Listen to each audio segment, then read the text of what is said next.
পর্ব ২ নিঃশব্দের আতঙ্ক। পরদিন থেকে অদ্ভুত ঘটনাগুলো ঘটতে শুরু করল। শিউলি দেবী যখন রান্না করছিলেন, অনুভব করলেন কেউ তার পিছনে দাঁড়িয়ে আছে। ঘুরে দেখলেন বিড়ালটা একদৃষ্টিতে তাকিয়ে আছে।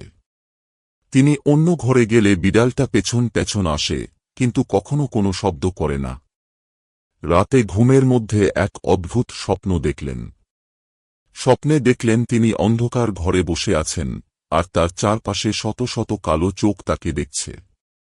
তিনি দৌড়ে পালাতে চাইলেন, কিন্তু কিছুতেই নড়তে পারলেন না। জেগে উঠে দেখলেন বিড়ালটা তার বুকের উপর বসে আছে, তার চোখ শুরু হয়ে গেছে যেন শিকারীর চোখ। শিউলি দেবী চমকে উঠে বিড়ালটাকে সরিয়ে দিলেন, কিন্তু বিড়ালটা পড়ে গেলেও কোনো আওয়াজ হল না। এরপর থেকেই বাড়ির বাতাস বদলে যেতে লাগল।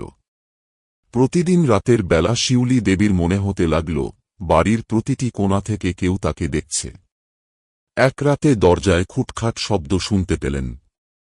তিনি ধীরে ধীরে দরজা খুললেন। বাইরে কেউ নেই, শুধু একজোড়া চাকা গড়ানোর দাগ মাটিতে।